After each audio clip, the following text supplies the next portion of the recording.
Welcome to the Sunset Flip Wrestling Podcast with your hosts, Darren. What the hell is going on? And DoubleC. I don't know. Covering 5 hours of WWE programming. You think this shit would get stale after a while, but apparently not. Yes, you can follow us at Sunset Flip or at -182, the Sunset Flip Wrestling Podcast. And Darren, guess what? What? Here comes a new challenger. Who is it? Do we have another guest? No, we don't have another guest. However, another promotion has made it to nationwide audiences. Oh, thank God. Yes. You know, if this keeps up, TNA might actually go under. It's an indie fed known as IZW, Impact Zone Wrestling. I'm kind of worried by that title alone. No, actually it's really good.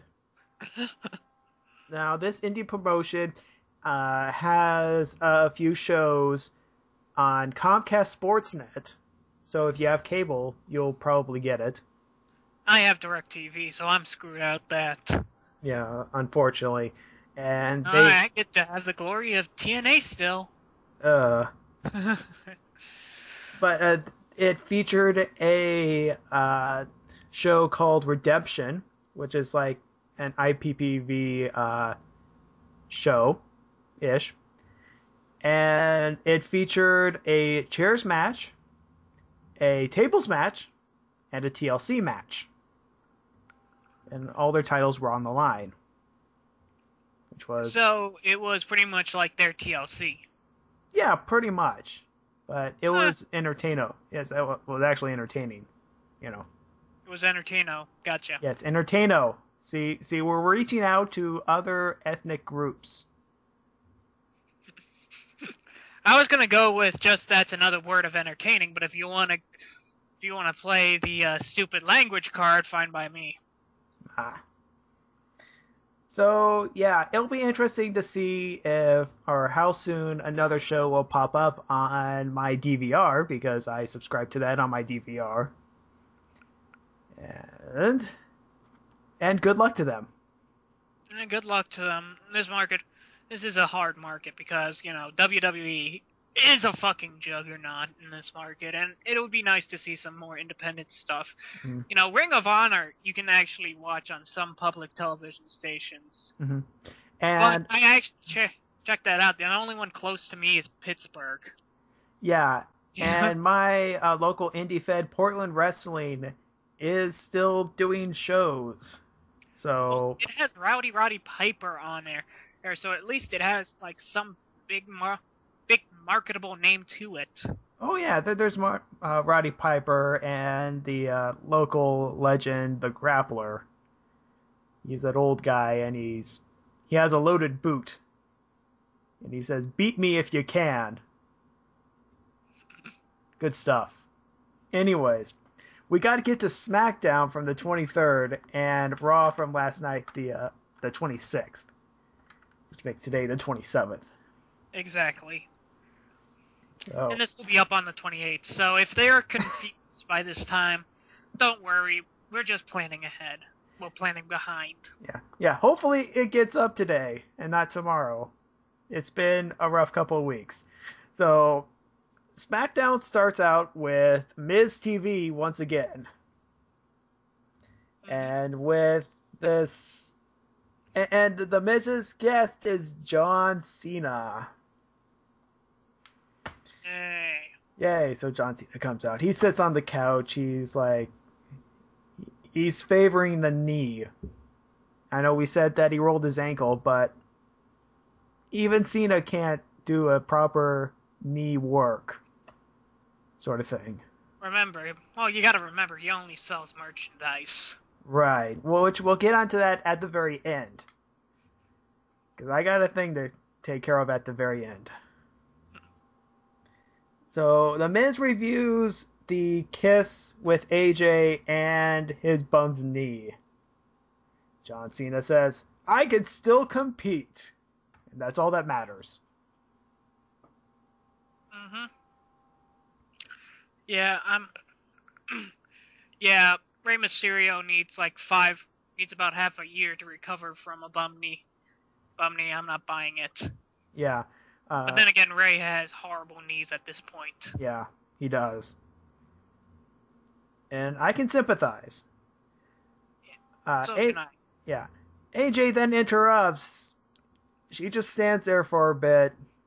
She says some things, but I don't remember ever writing that down. Then Ziggler interrupts right afterwards, because Dolph Ziggler has to pop up everywhere at all times. And calls AJ a bad egg. A bad egg. Yeah. Sooner or later, we might get to the word naughty. Or, heaven forbid, troublesome. Yeah, so, and then he shows the footage of the bathroom attack. Where,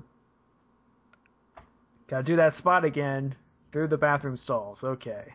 And look at Titus O'Neil's pink shorts. Yes. And then... I'm sorry, it's just right in front of there, I can't ignore it, it's like keys dangling right in front of my face. You said it, not me. Vicky Guerrero then interrupts, and Cena immediately calls Vicky a man. I'm serious. With a chest like that? Yes. It's like, the one thing I will say is that Vicky's got an amazing rack. And I know this sounds misogynistic as all hell. I know. I mean, okay. So, Cena, and I think I'm quoting here, it's like, you can't prove that you're a woman to Vicky. So... Well, actually, yes, she could prove it, but I don't think television would advise it. Yeah. And people would be screaming, my eyes, the goggles, they do nothing. Or something in that fashion. So, Cena's becoming very ornery lately. Well, maybe he needs to get laid. Yeah, he does need to get laid. Huh. Foreshadowing! Okay, first match of the night. We have Ryback versus Darren Young. With Titus O'Neil on commentary. Yes! Yes. Oh, Titus O'Neil on commentary. This is so much fun. Insanity ensues afterwards. Yeah, pretty much. But Ryback, because he's Ryback, he beats up Darren Young, and Titus, he goes into the ring. He's like, you can't do that, and then he gets a shell shocked. Okay. And then we go second match right afterwards. We have R-Truth versus Antonio Cesaro. This is a match where if R-Truth wins, he might get a title shot. Mm-hmm. And after a hard-fought match, R-Truth does pull out a victory. So. Does he do that awesome corkscrew punch? I don't think he did that this time. Aw, I love that. I love that maneuver. I don't know, it just is one of the most amazingly flashy things I've seen a wrestler do. Right, and he calls that, was that the lie detector, if I recall correctly? I don't know. I think so. But, I call it a corkscrew punch because that's literally what it is. Mm-hmm. After that, we go backstage with Sheamus. And Booker goes, hold on, where are you going? And Sheamus, well, I'm going to go to the locker room. And then Booker goes, I'm giving you the night off because you're a loose cannon, basically. You're a loose cannon, Sheamus. You need to turn in your badge. I may turn in my badge, but I'll go hunt that Big Show down. Basically. Sorry, I had to go into Dirty Harry territory with that. That's It's like, you say things like that, I'm pretty much going to go, what about that little girl? what? It's a joke from, I think it was from the Deadpool movie, where he says to, like, one of the people saying, well, you're talking about police brutality, and I was like, well, what about the little girl that got hurt in there? Yeah. Okay, so Sheamus basically goes up to one of the suites and watches the show. So it's like protection for the Big Show. But Big Show has a match. A handicap match. We'll get to that later. Mm-hmm. Next up, we have Sin Cara versus Alberto Del Rio. Alberto needs, momentum match. What type of ruling is this? This is an Alberto Del Rio needs momentum match. Ah. Oh, so it's just a cheap pop match. Yeah. Why? Because, well, we need to figure out something for him, and right now he has nothing. Right. So let's just give him a good match. Yeah, just throw Sin Cara at him because he's going through a Randy Orton feud, and we all know what happens in a Randy Orton feud. Mm-hmm. Yeah. So we go backstage with Team Hell No. And they're arguing, as always. Mm-hmm. And it appears the reason why they're arguing so much is because Kane was not invited to Daniel Bryan's Thanksgiving feast. You know, at this point, I would just get a marriage counselor instead of an anger management counselor. Because I think this honestly is going that way. Right. Daniel is like, you wouldn't like it anyway because of vegan turkey, so tofurkey. You know, that's the one thing I do hold against Daniel Bryan is, like, I don't mind the vegan thing, but tofurkey. Just no. Every cell in my body is screaming, no, no, no, no, no. The curds.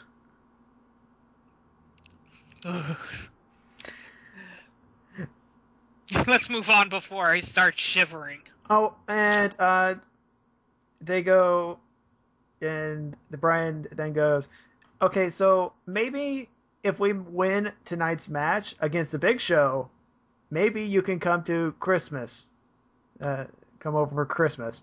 And then Kane goes, have tofu ham? Oh, and then Kane goes, only if I get to beat up Santa Claus.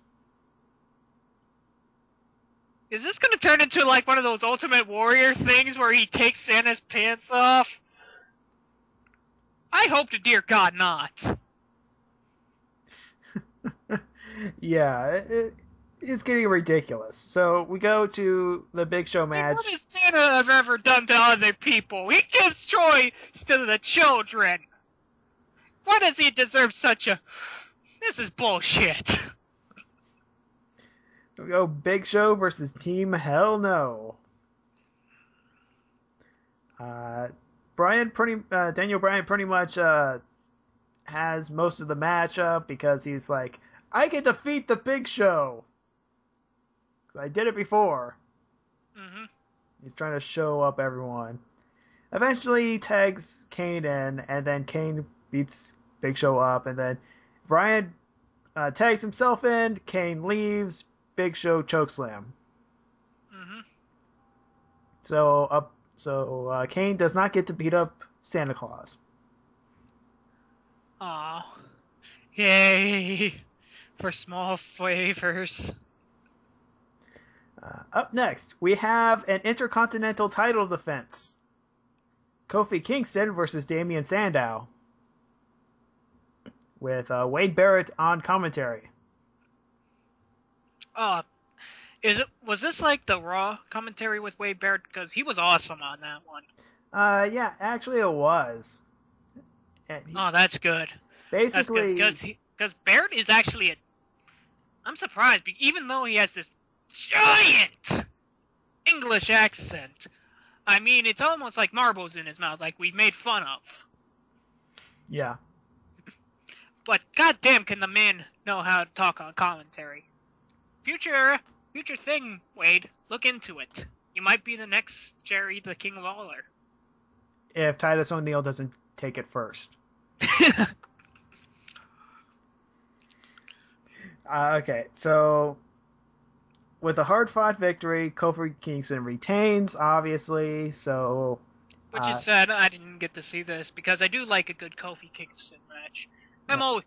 Yeah, it's a personal preference of mine. I like the aerialists. It's better than his Raw match. Yeah. We'll get to that later. So we have Wade Barrett next in line. So something to look forward to, I guess. Well, if it's as brutal as that last match they had. Yeah. So, and then we go into the main event. Dolph Ziggler versus Randy Orton. Why? Because Dolph Ziggler... Because Randy Orton needs something to do, and he's famous, and he's popular. Yeah. I mean, seriously, why don't we give the guy an action movie? He could be Omega Orton, just like Super Cena. Yeah, apparently what's going into this match is that Dolph Ziggler was the sole survivor at Survivor Series, and then Randy Orton was the last of his team, and, Ziggler won. So, okay. So, here we go into this match. This match was pretty standard, I guess, for a Randy Orton match. But here's the finish. It's a surprise RKO, but it's got blocked at the last minute, but it goes into a schoolboy. And Ziggler holds on to the trunks for the 1, 2, 3. Mm-hmm. So it's like, what? I almost missed that. Why is Ziggler's music playing? What? So Dolph Ziggler gets the win, and Del Rio and Orton have a stare down because apparently after their 2 out of 3 falls match, it's not over yet. Ziggler escapes and then gets attacked from behind by John Cena and put into the STFU. I meant STF, sorry. Which still does not... Which I do have to agree with, like, I think Spoonie said this, that it is a really weak-looking submission maneuver. Right. Well, I've been saying that since, what? Forever? 2007? 2006? Well, it'd actually be like 2002 when Cena started. Right. But he didn't start doing that submission until, I think, until maybe in the middle of his Monster title run. Mm-hmm. So, yeah. So that was SmackDown. It was like, okay, you know what's going on. Yeah, it's decent. I mean, it was nothing fulfilling. We didn't get anything story-wise done, but we got some matches, so... Mm-hmm. Yeah. But most of the story-wise stuff that's actually worth mentioning happened on Raw. Yeah. Yeah. Okay, so we go immediately after the crappy intro. You're still gonna be bitching and moaning about that. Yes, that. I am. I'm going to continue bitching and moaning about this stupid intro because I haven't heard the theme song to Raw and the starting video package for about a month.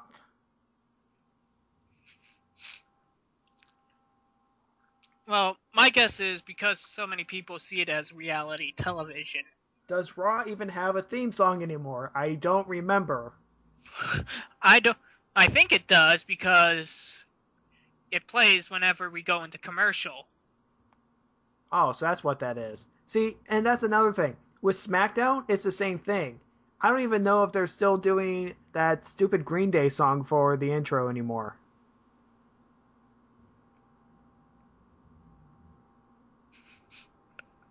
You know, do you know the anime? The anime. Do you know the anime?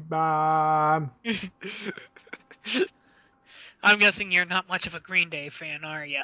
Oh, Green Day is fine. It's just, it's not wrestling.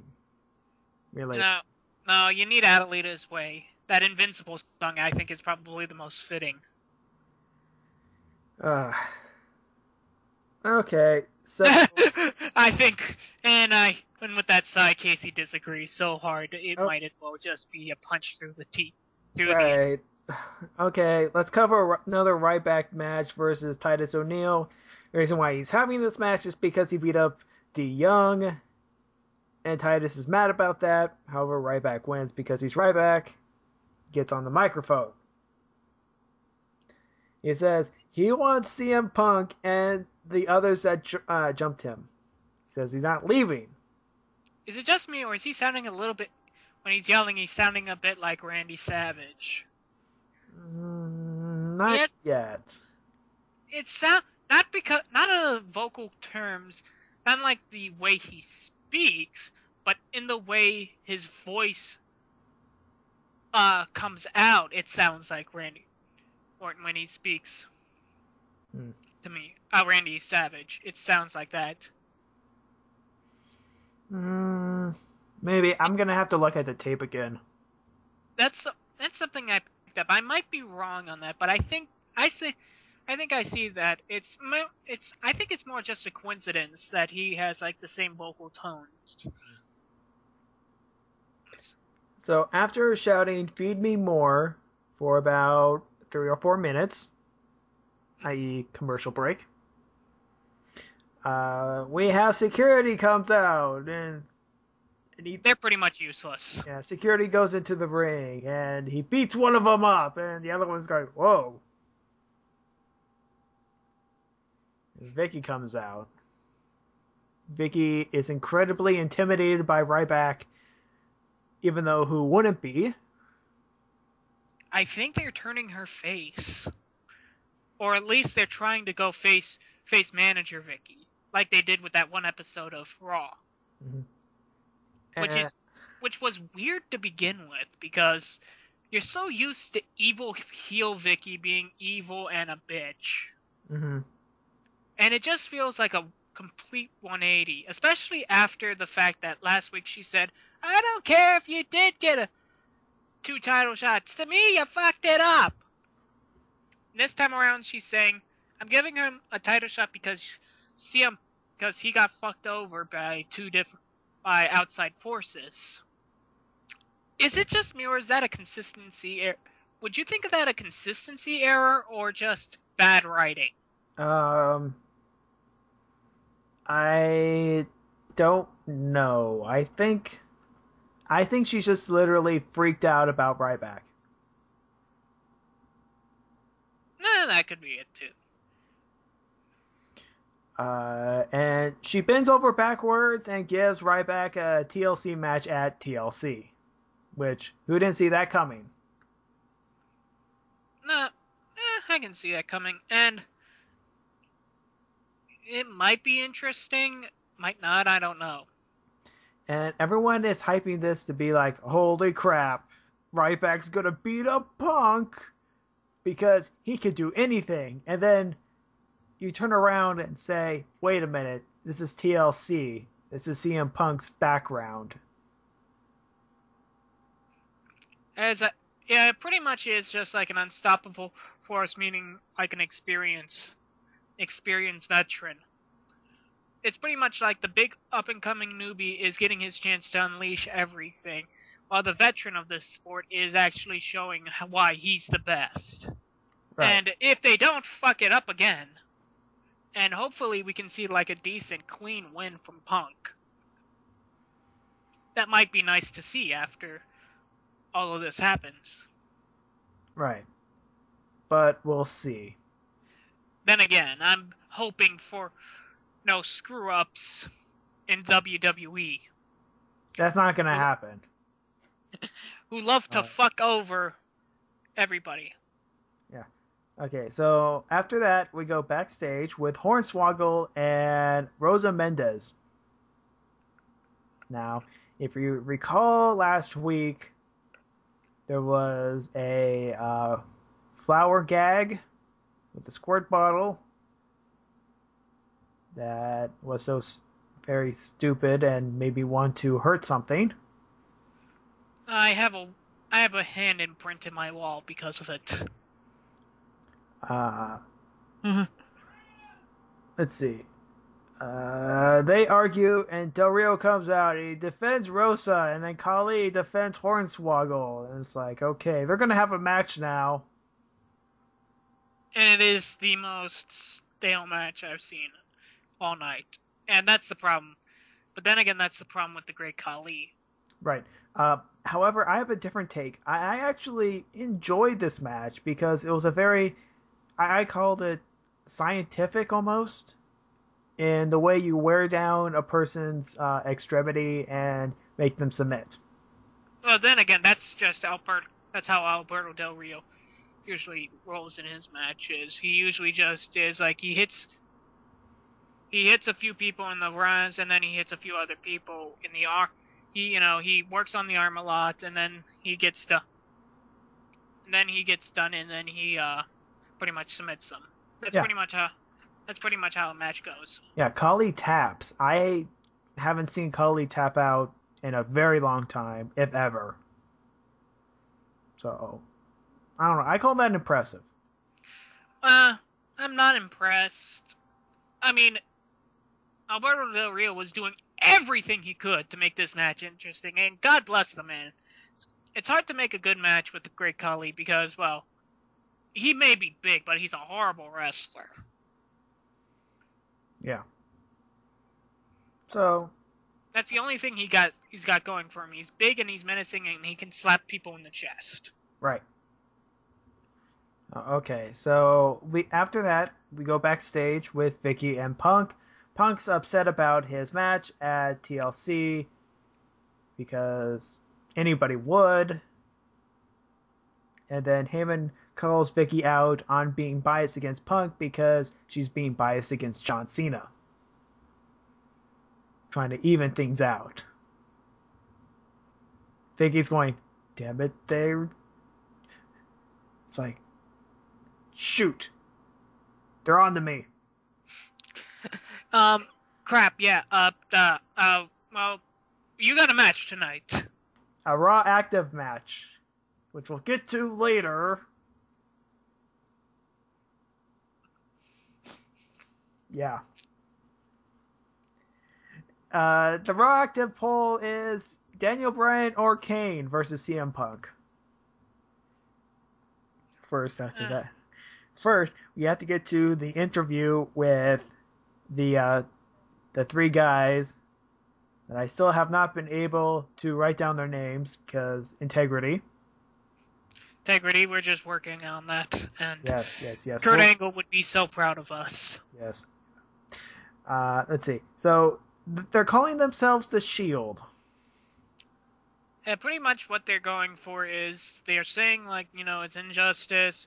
We that it's just a giant popularity poll. We don't think it's fair. We're going to even things out for everybody.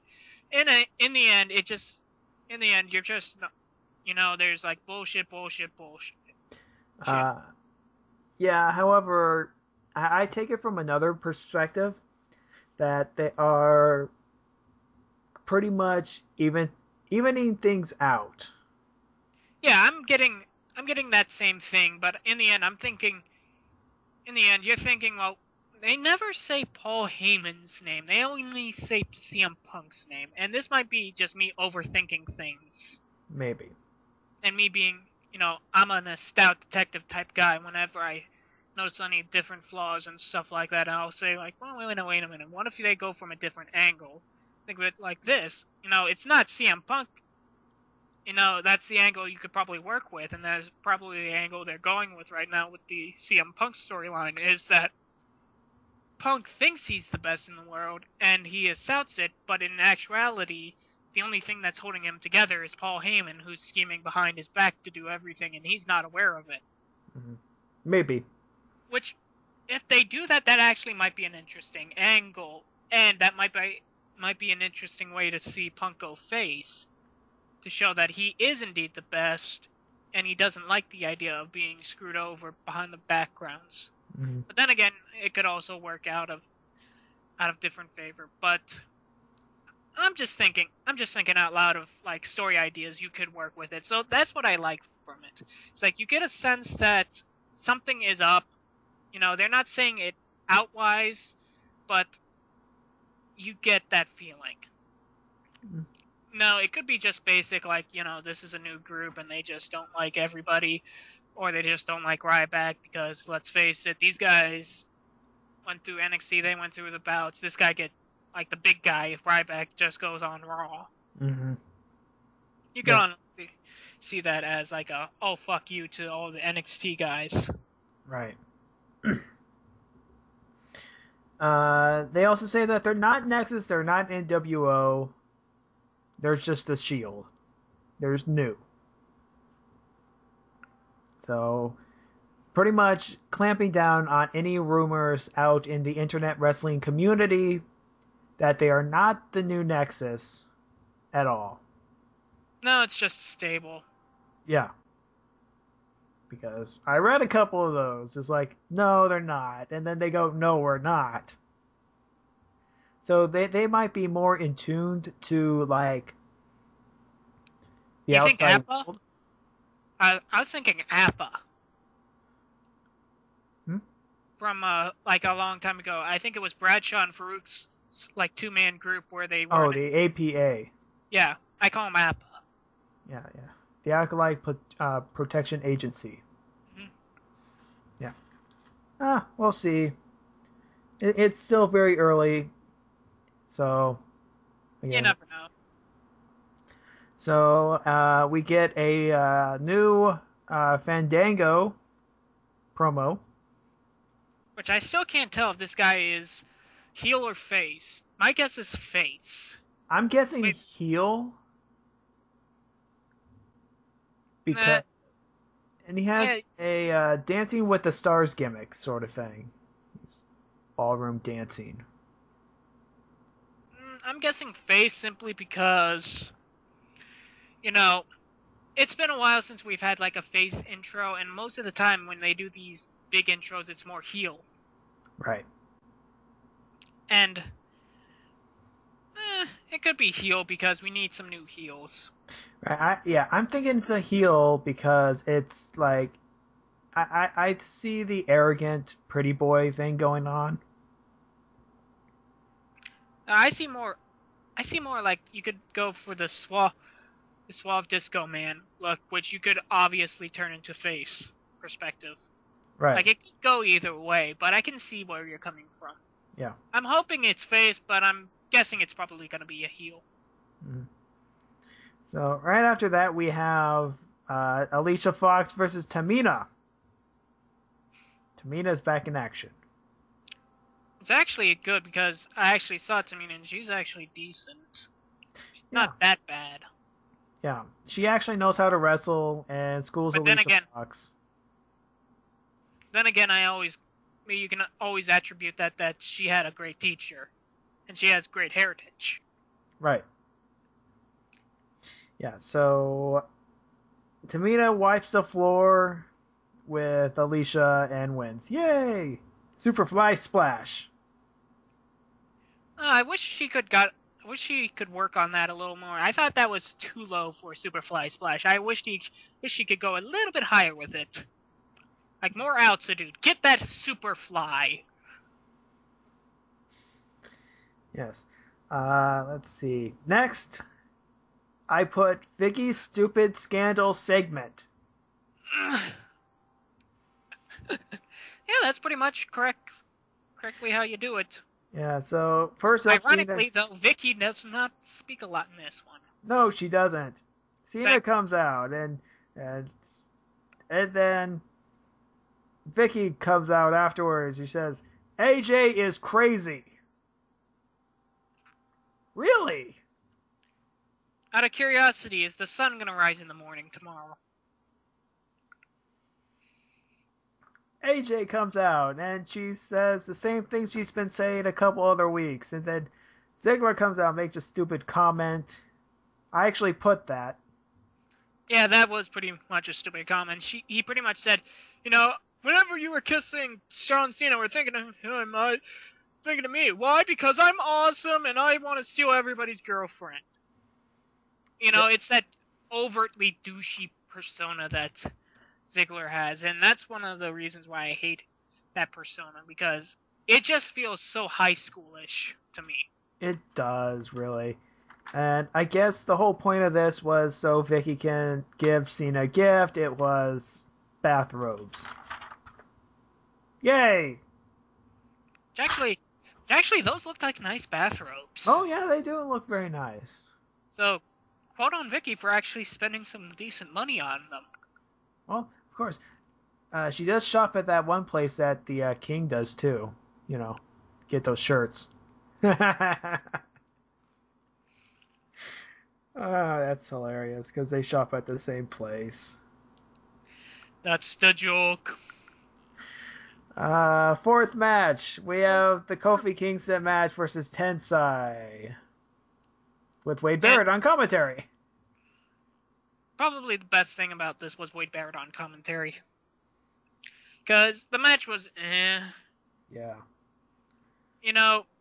They're trying so much to push Tensai as a good pop evil guy, and it's not working out. Mm-hmm. So, okay, I have to go through this. We go backstage with Team Hell No. Oh, and the popularity vote thing? The popularity vote. Brian shows Kane electoral maps about how he's winning the vote. Then we get the results. Despite Daniel Bryan trending earlier in the show, Kane wins the Raw Active poll by 18 points. Now, I saw this one coming from a mile away. This was so in favored. Yeah. It's way too obvious to be Daniel Bryan. But I get what you're going for right now. Saying, it's still bullshit. Total. You can have another 5-star classic with Daniel Bryan, or you can have Kane. But then again, you're a Daniel Bryan fan out the wazoo because he has that amazing Washington beard. Yeah, it's a Northwest thing. And then Kane in the middle of this match with Rey Mysterio says, "Oh, look at that beard. He's such a goat face." It's like, "Oh yeah? Well, you're a hick. Because you're from Memphis. What about that, huh? Huh? Get some moonshine." And you forgot the barbecue Oh yeah. You can't forget about the Memphis barbecue. I'm horrible with that. Is Graceland in Tennessee? Graceland? I don't think so. I think that's... Yeah, I was gonna say a comment about Elvis, but then I was like, that probably isn't in Tennessee, so you might not want to go with that joke. It's I'm trying to think of I'm using the rotary in my head, okay, well, Memphis. I got nothing. Yeah, Just so it's like... But then again, Washington is completely dreary all the times. Wow, not so bad. Sure, it rains about 300 days a year, and whatever. Then again, I live in Pennsylvania near York, which is literally the asshole of Pennsylvania. Yeah, it's yeah. Well, actually, my dad would disagree. He would say Philadelphia is the asshole of Pennsylvania. Why? Because it's the city of brotherly love? Oh! Not that. Zing. Now, my dad is a real advocate against Pennsylvania. Not against Philadelphia, because it's a hellhole. You know, let's remove out of the political and then back into the real world. Okay, so yeah, the real world of professional wrestling. So, Rey Mysterio versus Rey Mysterio match. Yes, the Rey Mysterio match with Daniel Bryan. I enjoyed the crap out of this match. Yeah, it was pretty good. Then again, I am a easy pop for Rey Mysterio. Yeah, and Mysterio pulls off the 619 from the turnbuckle this time, which is actually interesting. I've never seen that one before. I've never seen a 619 from the turnbuckle. Yeah, I've seen it a couple times. It's impressive every time. And Mysterio wins with his splash maneuver. I think it's called the West Coast Pop. No, the West Coast Pop is more like a Hurricanrana thing. It's like a springboard Hurricanrana thing. He does his fish splash thing, which Cole repeatedly calls dropping the dime, which is not dropping the dime. Dropping the dime was his leg drop. It's hard what it is, but whatever it is, it's a splash. Yeah. The splash on Daniel Bryan and Rey Mysterio wins the match. Right. And then we go backstage with Del Rio, and then Rosa shows up, and Del Rio's like, if you need anything, and then winks.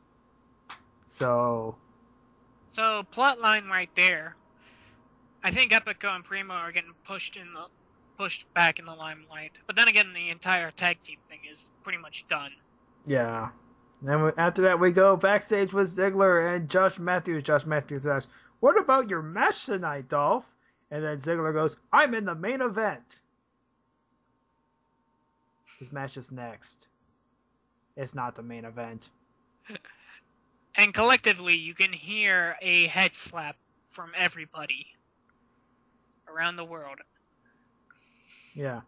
So we go Dolph Ziggler versus John Cena. Which, actually, this was a decent match. Actually, it was. And I put that, once again, I love Dolph Ziggler's jumping DDT. Yeah, this dude knows how to do a hell of a DDT. I know. It's like, what? At the end of the match, Cena's going, I'm going to do a 5-knuckle shuffle, and then he hurts his knee. He goes outside the ring right away, and he talks to the doctors. In the confusion, Ziggler goes to the turnbuckle, tries to undo it. AJ shows up, like, you can't do that, and then Vicky's up there, pulls down AJ, and Ziggler tries to get the briefcase, tries to hit Cena. Cena wins. At least it was a clean victory, in my opinion. Yeah. As he says, with a little bit of remorse in his smile. Yeah, I do have a problem with this, because he's supposed to be selling the knee. He's not. Like I said before, this doesn't bother me anymore because, well, Cena doesn't sell anything but merchandise. Right. I've given up on trying to point out how many times Cena does not sell anything. Oh, it's just like Goldberg. Or The Undertaker. But then again, The Undertaker is a much better seller. Mm-hmm. Okay, so what I think is one of the better matches of the night, Sheamus versus Antonio Cesaro. Oh, this match was amazing. Oh, yes. Did you see that, it was like an inverse torture rack slam thing? That was crazy. Crap, I must have missed that. He puts Sheamus on his shoulders, into a torture rack, but his back is facing forward, and then he slams him down. Oh, yeah. Yeah, this one was pretty much a go-to around, and this is the type of match I do like, where it is evenly synced, things. It's not overtly one-sided. You can see both parties actually doing well, and it actually looks like a match. It looks like a match that could go either way. Right. And Cesaro continues to innovate. I don't know how many moves he has in his bag, you know. Yeah, but that I think it was like the uppercut from the top turnbuckle. Yeah. When you heard that, it was just a... Yeah, I mean, he's got that. He's got the Nah, uppercut. I'm just amazing at how much that made that loud a sound, and how physical that looked. Because both Sheamus was selling it like it was like he just got hit by a goddamn car. If Cesaro keeps this up, he could be a top heel. This would actually be, that would be interesting to see him be top heel, because he actually is a great wrestler, and it's great to see him like that. I don't know, just, showing up, beating people up, and then backing it up. He could almost be like a Triple H. I think you could work it on if like Sheamus ever gets the title back, he could be the next like big attack against Sheamus. Yeah. As he's trying to move forward and saying, the United States title was one thing, but I want the world title. Why? Because I'm international, and I want everything. And because I'm and I can speak like 5 languages, so I'm international like that. Mm-hmm. Thus, I am the biggest representation of the world. Thus, I deserve the title. Yeah, this almost writes itself. It's like, you can easily work this angle, but don't fuck it up somehow. That's the one thing. It's like, that's the one thing you always wish. It's like, can they do this angle? Please do this angle. Please do this angle. No, they don't do the angle. Yeah, so Cesaro gets bro kicked out of the ring. Sheamus is going to win by countout. The Big Show walks around on the stage, and he pulls the chair apart because he brings out a chair. Because it's like, I'm strong! That's what he said. Yeah, pretty much. That's pretty much it. But then again, I don't feel cheated by this countout, because it pretty much looked like Antonio Cesaro was out. Uh-huh. He looked like he was fucking dead. Yeah. So after that, we have Damian Sandow versus Zack Ryder. This is your buffer match. Yeah, from the awesomeness from the previous match. Yeah, I missed this match, so... Nothing happened. Yeah, I'm pretty much guessing, like, this was just a basic match. Mm-hmm. And let me guess, Sandow wins? Yeah, he does. Okay, moving on. Okay, backstage with Paul Heyman, he goes, how much injustice does Punk have to take? I'm starting to get what you're saying. Yeah, it's pretty much, you can see the clock swirling around. You can see the GOG, how the clockwork works. But they're not saying it yet, which is actually decently okay storyline that they're going with. And I'm actually glad they're not outright saying, like, it's not out like Paul Heyman is lying through his teeth saying it. It's like, oh, like you can see him do that. No, they just imply it. Mm-hmm. And I'm glad they do that. Just implying says so much more and keeps you on better edge than showing. Yeah. So we have our main event. Kane versus CM Punk. Editor's note, I crossed out Daniel Bryan because I accidentally wrote that down. Still sad about that, aren't you? Yeah. And I'm also disappointed in this match. I thought it was a decent match. Because Punk had knee problems throughout the entire match. Well, not the entire match, but aggravated knee problem. Well, You can't honestly do anything about that. Right, and you could tell that he was having a knee problem. Hint, hint, John Cena, take notes.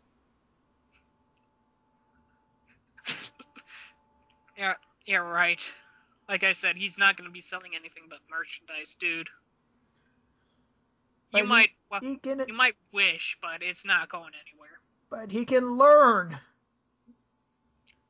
Well, at least with John Cena, he can do a few more moves than friggin' Hulk Hogan could. So that's at least a bonus, so maybe he can learn. So, Punk does, the suicide dive. He does, his knee to the face. He ends up doing a go to sleep later on. Which, it's really hard. It's like I could see where they're going for on how it works, but with Kane being so much bigger than him, that was almost hard to sell that knee to the face. Right. Yeah, it almost seemed like it had to be cut short because of the injury. Yeah. Almost. But it was actually decent to see Punk actually win a match. Well, somewhat. Because Shield comes out. Well, besides the whole Paul Heyman pulling him over, but then again, that was... Yeah, that's a manager thing. You see that all the time. But then again, that's manager stuff. That's what happens. You roll with the punches sometimes. Right. As Linkara says. Right. So Shield comes out. They attack Kane after the match. Daniel Bryan comes out. He tries to assist, but that doesn't work. And then Ryback comes out, and he's pissed off as all hell, and Punk ditches, and then Ryback attacks Shield. Shield gets the upper hand. Powerbomb. Punk is like, oh, okay. I don't know. Punk's in there somewhere. Yeah, honestly, this is more a Shield Ryback thing, and Punk's just a note. Mm-hmm. So Punk's like, what's going on? Okay. I'll take my spot as best in the world. Thing. Yeah, and you can see, and you honestly see like my theory coming into light. Yeah. Of how it's working. Like the greatest puppet out there is CM Punk in this storyline. Mm-hmm. And if honestly, I hope to dear God that WWE does not hear me say this, because if they know that I just figured out their coup, I'll be so pissed off that they're gonna probably change it. Yeah, they're gonna change. It's like, oh no, we need someone else. Newest member of the Shield, Santino Marella. I was gonna say, like, it turns out that Santino Marella was doing a Blofeld behind the scenes then. And it wasn't Paul Heyman. Paul Heyman was just a small guy in between, but it was Santino Marella all along.